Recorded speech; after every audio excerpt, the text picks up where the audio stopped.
आभारी हूं कि मुझे राष्ट्रवादी कांग्रेस पार्टी के तरफ से महामहिम राष्ट्रपति जी का जो अर्थसंकल्पीय अधिवेशन भाषण हुआ, हालांकि सब विपक्षों ने बायकॉट की वजह से हम हाजिर नहीं थे, लेकिन जो भी लिखित हुआ भाषण हमने पढ़ा उसके संबंध में मैं बोलूँगा। ये अधिवेशन दो विपत्ति के बाद में शुरू हुआ है। हालांकि दिल्ली के बॉर्डर पे किसान ठंड में पहले बैठा हुआ करते थे, कई सुविधा नहीं थी, उसमें बारिश हुआ और उसकी वजह से 26 जनवरी को जो निर्णय लिया गया, किसी वजह से इसके पहले ही अगर सत्ता पक्ष चाहता तो उधर जाकर थोड़ी भी बात करके इसका कोई तो भी निर्णय लिया हो सकता था। मुझे याद है बचपन में आदरणीय यशवंतराव चौहान जी जो गृह मंत्री थे, त्रिशूल लेके नंगे साधु का एक मोर्चा पार्लियामेंट में आया था, तो चौहान साहब उधर जाकर उनके सामने बैठकर उन्होंने हाथ जोड़ के उन्होंने कहा कि आप साधुओं संतों का काम समाज को शिक्षा देने का है, अगर किसी वजह से आपको अन्याय हुआ है तो मुझे बताइए, मैं शायद इसके बारे में सभागृह में कुछ बात करके कुछ निकालूंगा। मोर्चा खत्म हुआ।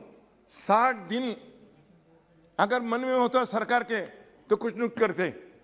आज मुझे ये आनंद हुआ है कि 5-6 दिन चलने के बाद अभी इस पर चर्चा हो रही है, होने वाली है, उसका आश्वासन भी है, लेकिन महामहिम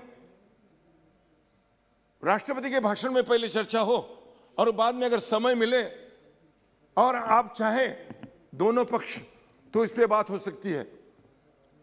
जो अन्नदाता है वो 60 दिन 70 दिन उधर भूखा है, काश्तकारी नहीं हो रही है, अनाज के और सब्जी के दाम दुगुना मिलने वाला चाहिए 2022 तक, ये भी आपकी एक घोषणा है।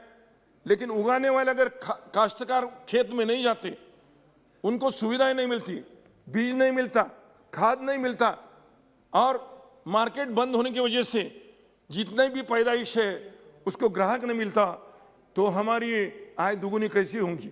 इसीलिए अगर आप चाहेंगे तो जैसे ही ये अधिवेशन का महामहिम जी का आभार प्रदर्शित ठराव जब पास होगा, उसके बाद में इमीडिएटली जाकर विपक्ष और पक्ष सत्ता पक्ष दोनों में जाकर अगर उन काश्तकार भाइयों को हम समझाएंगे तो 2 कदम आप आगे 2 कदम हम पीछे, ऐसा करके अगर ये अंतर कम हो गया और सामाजिक पुल सा एक तैयार किया तो मुझे मालूम है और मुझे खातरी है कि हम कुछ निकालेंगे। अभी मेरे पहले वक्ताओं ने जो बताया था, ये आदत सी पड़ गई है। अभी जो बच्चे गरीब हैं, किसान के बच्चे, मेरे कॉन्स्टिट्यूंसी में एक बच्चे को मोबाइल नहीं मिला तो उसने खुदकुशी कर ली। वो माता रोते रोते मेरे पास आई, तो हमने शुरू किए गए 2-5 रुपया 10 रुपया 50 रुपया करके अगर कम से कम आय वाला अगर कोई मोबाइल या टैब मिले या पुराना टैब किसी ने हमको दान दिया तो देने का हम काम किया। अगर यही हालत आगे चलने वाली है और टेक्निकल एजुकेशन से जो काश्तकारों के बच्चे, कामगारों के बच्चे जिनकी आय कम है, उनको अगर ये सुविधा नहीं मिलेगी तो आगे अनपढ़ बच्चे आगे क्या करेंगे।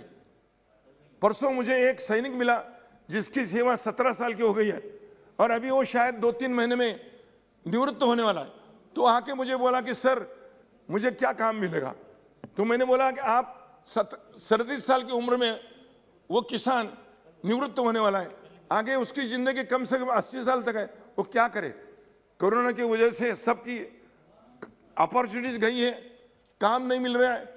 जिनको पैरामेडिक्स में और इस कोरोना की महामारी में काम दिया है उनका भी काम अभी चला जाएगा, इसीलिए नोटिस मिल रहे हैं। 2 महीने काम किया, अभी आपके काम की हमें जरूरत नहीं, निकाल दिया है।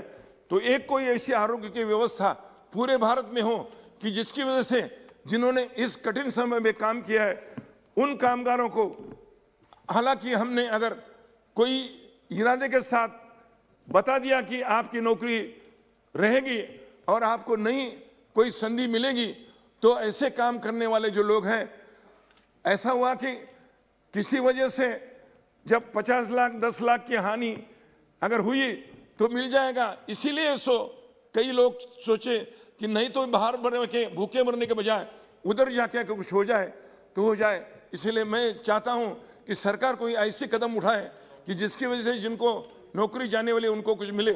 और अभी कल परसों मैंने इसी भाषण में सुना कि नए सैनिक स्कूल खुलने वाले हैं।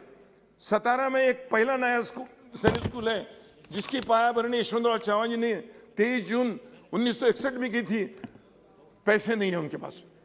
जिन लोगों ने सेवा की है उधर शिक्षक के नाते 30-30 40-40 साल, उनको पेंशन नहीं मिल रही, उनको जो मिलना चाहिए वो सुविधाएं नहीं मिल रही।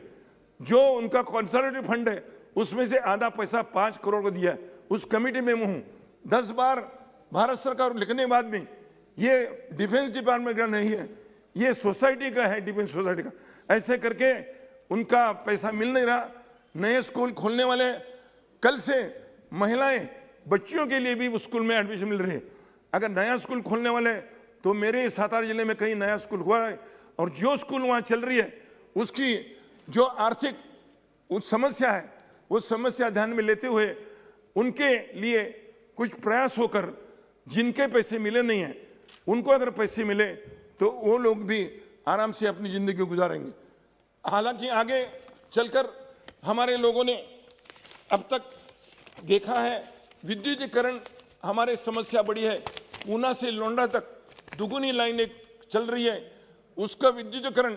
और सबसे बड़ी बात है कि जिनकी जमीनें ब्रिटिश कॉलोनी में ले ली है ऐसा बोल रहे हैं लेकिन रिकॉर्ड नहीं है, तो भारत सरकार कुछ और पैसे देके पुराने रिकॉर्ड लेकर अगर हमें सहूलियत देकर कुछ काम करे तो ये हो सकता है। नहीं तो 4 साल पहले शुरू हुई स्कीम और 10 साल चलेगी और हमारा जो काम करने का तरीका है उसके लोग बाध्य रहेंगे। मराठी जो मातृभाषा हमारी है सबकी, उसको एक शास्त्रीय भाषा के रूप में हम सब चाहते हैं।